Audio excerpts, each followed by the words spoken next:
अब मोदी जी कहाँ हो आप? क्यों नहीं लाते 10-10 सिर? अब तक तो सिरों का मार लग जाता है यहाँ। कहाँ खो गए हो जुमलेबाज, कहाँ खो गए हो? ये देश बीजेपी ही तमाशा है, पूरी की पूरी बीजेपी ही जुमलेबाज है, पूरी की पूरी बीजेपी ही पनौती है, पूरी की पूरी बीजेपी ही देश पर बोझ बन गई है।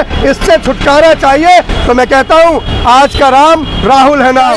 Who is Panauti, where is Panauti, when Panauti comes, when Panauti arrives, what is पनौती, पनौती मतलब क्या है? सब जानने के इच्छुक हैं, भारत जानना चाहता है। Nation wants to know who is पनौती। जो व्यक्ति चुनौती का सामना ना कर सके वही पनौती है। खिलाड़ियों के साथ क्या किया, पहलवानों के साथ क्या किया? 100 स्मार्ट सिटी बोला था, वो कहाँ गई? गंगा साफ होने को बोला था, गंगा साफ हुई क्या? 15-15 लाख बैंक अकाउंट में आने थे, आए क्या?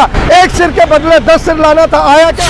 कमाल की बात है, भारतीय जनता पार्टी कोई दल जीत जाए उससे दिवाली कैसे हो सकती है? कोई दल के हार जीत से दिवाली कैसी हो सकती है? कोई दल के जीतने हारने से राम जी के आगमन का क्या मतलब है? अब इन्होंने कह दिया कि प्रभु राम की इससे ज्यादा बेइज्जती कभी कोई नहीं कर सकता जितनी अमित शाह ने किया है। पहले दिवाली तब मनाई जाती थी जब भगवान जिस दिन अयोध्या आए, और अमित शाह ने एक नई दिवाली शुरू कर दी कि बीजेपी जीते मतलब दिवाली मनाने के लिए रेड कारपेट बिछवाते हैं। ये बताती है चीजें कि इन्हें देश के युवाओं की परवाह नहीं है, देश के जवानों की परवाह नहीं है, कामगार मजदूरों की परवाह नहीं है, किसानों की परवाह नहीं है। आज देश का सबसे लोकप्रिय शब्द हो गया है, दुनिया में हर आदमी PANAUTI, who is Panauti, where is Panauti, when Panauti comes, when Panauti arrives, what is पनौती, पनौती मतलब क्या है? सब जानने के इच्छुक हैं, भारत जानना चाहता है। Nation wants to know who is पनौती। और मैं कहता हूँ जो व्यक्ति चुनौती का सामना ना कर सके वही पनौती है। चुनौती का सामना कैसे?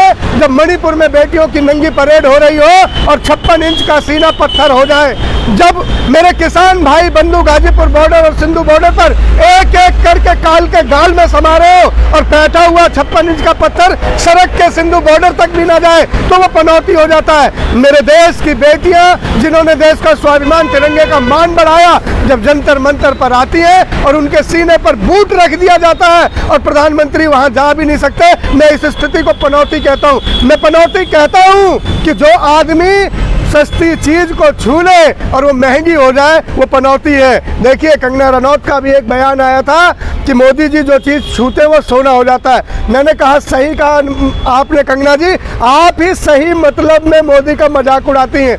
आप जैसा मोदी का मजाक उड़ाने वाला इस धरती पर कोई और है नहीं। मोदी जी ने पेट्रोल छुआ, 65 रुपए का पेट्रोल 100 के पार हो गया, डीजल छुआ 100 के करीब पहुंच गया, LPG का सिलेंडर छुआ, यही मोदी जी कहते थे ना चुनाव में जाना वोट डालने तो LPG सिलेंडर को हाथ जोड़ना है। आज क्या बोलेंगे? LPG सिलेंडर को हाथ लगाया, 550 का सिलेंडर 1100 के पार पहुंच गया।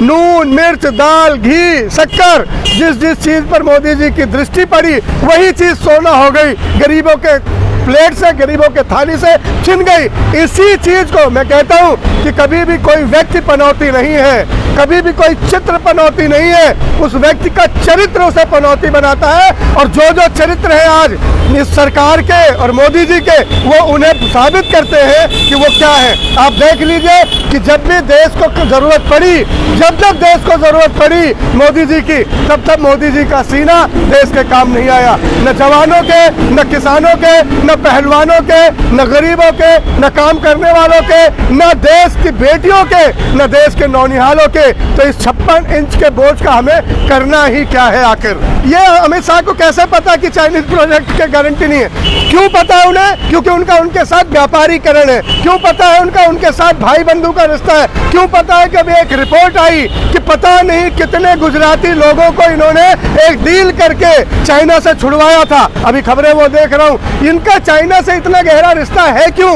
क्यों अडानी के लिए चाइना से चीजें मांगते घूम रहे? क्यों ये और देशों में जाके अडानी के लिए व्यापार मांगते घूम रहे? क्यों अडानी के लिए रेड कारपेट बिछवाते हैं? ये बताती है चीजें कि इन्हें देश के युवाओं की परवाह नहीं है, देश के जवानों की परवाह नहीं है, कामगार मजदूरों की परवाह नहीं है, किसानों की परवाह नहीं है। इस सरकार को सिर्फ और सिर्फ परवाह है तो अडानी की, इसीलिए इसे पनौती सरकार और पनौती कहा जाता है। क्यों पनौती बार बार कह रहे हैं आप? आपको पता है ना नोटिस आ सकते हैं आपके पास भी। मैं कह रहा हूँ नोटिस ही नहीं, अगर पनौती के आने पे फांसी भी आ जाए तो कौन डरता है भैया?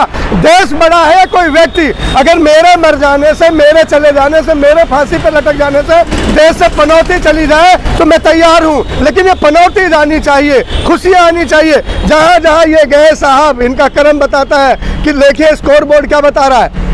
उस दिन हमारा मैच था, स्कोर बोर्ड क्या बता रहा है? 7 ओवर में 3 विकेट, सूट बूट बढ़िया मैचिंग की लाइन वाली सिलवा के आके बैठ गए।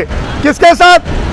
खानदानी पुत्र जैसा के साथ, अमित शाह का बेटा। बताओ उसने कौन सी क्रिकेट खेली हुई है, उसे कौन सी स्पिन करनी आती है, उसने कौन सी बल्लेबाजी की है, उसे कुछ नहीं आता, लेकिन एक अच्छे बाप का बेटा है इसलिए वो बीसीसीआई चलाएगा। इस स्थिति में बैठ के जब भारत बुरी स्थिति में पड़ गया, मैच हारने लगा था, खिलाड़ी संघर्ष कर रहे थे, दर्शकों के आंखों में आंसू था और मोदी और अमित शाह ठहाके लगा रहे थे।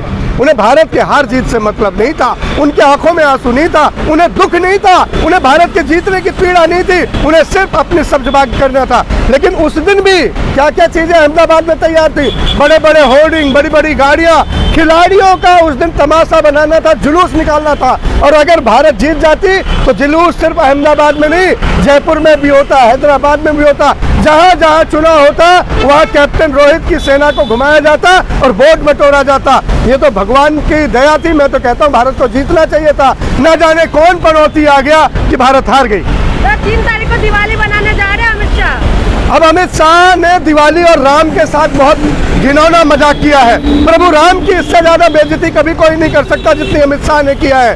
पहले दिवाली तब मनाई जाती थी जब भगवान जिस दिन अयोध्या आए, और अमित शाह ने एक नई दिवाली शुरू कर दी कि बीजेपी जीते मतलब दिवाली।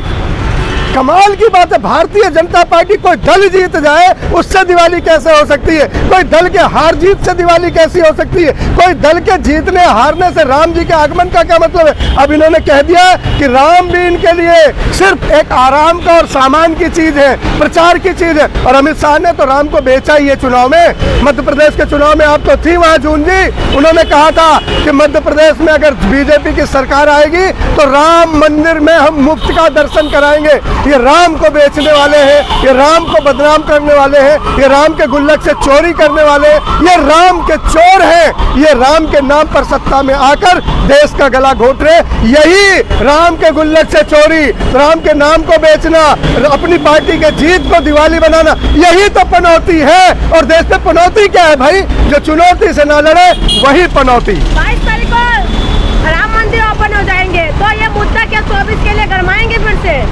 ये जब तक भाजपा वाले रहेंगे तब तक राम जी को नाम को घिस घिस कर बेचते रहेंगे, घिस घिस के बेचते रहेंगे, राम के नाम की गुल्लक से चोरी करते रहेंगे। आपको देखा होगा वहाँ के अयोध्या के मेयर और वहाँ के ट्रस्टी चंपत राय ने क्या क्या किया था।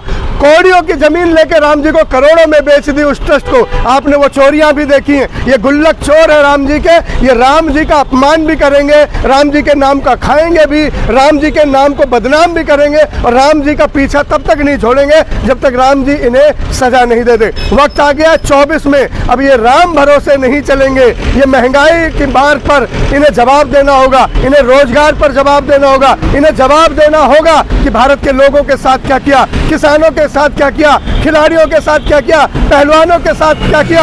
100 स्मार्ट सिटी बोला था, वो कहाँ गई? गंगा साफ होने को बोला था, गंगा साफ हुई क्या? 15-15 लाख बैंक अकाउंट में आने थे, आए क्या?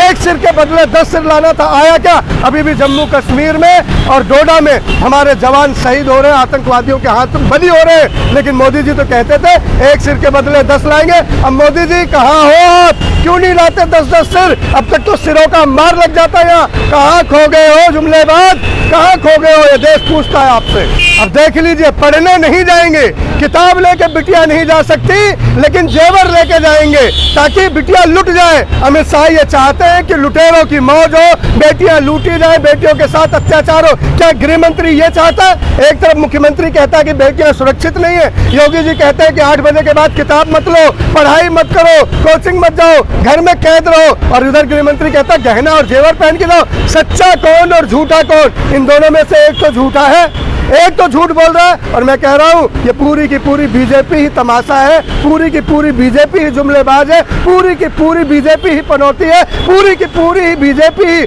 देश पर बोझ बन गई है। इससे छुटकारा चाहिए। तो मैं कहता हूँ आज का राम राहुल है नाम, वो आ रहे हैं और उनके शान में एक मोहब्बत की दुकान खुल रही है। फ्यूज ट्यूबलाइट बीजेपी कहती है तो मोदी क्या है? अगर राहुल फ्यूज ट्यूबलाइट है, वो पढ़ा लिखा आदमी, हार्वर्ड से पढ़ा हुआ, कैम्ब्रिज से पढ़ा हुआ, वो फ्यूज ट्यूबलाइट है, तो ये चाय बेचने वाला क्या है? ये क्या है जिसने कभी पढ़ाई नहीं की, कभी लिखाई नहीं की, कभी अपनी पत्नी का साथ नहीं दिया, कभी किसानों का साथ नहीं दिया, कभी जनता का साथ नहीं दिया, आडवाणी जी को धोखा दिया, मुरली मनोहर जी को धोखा दिया, गोविंदाचार्य को धोखा दिया, सारे लोगों को धोखा देने वाला जुमलेबाज धोखेबाज क्या होगा? ये बीजेपी और देश की जनता तय कह रही है। अगर ये राहुल गांधी फ्यूज ट्यूबलाइट है तो ये ऐसा बल्ब है जो खुद को ही जला के खा जाता है। ठीक है, बहुत बहुत धन्यवाद।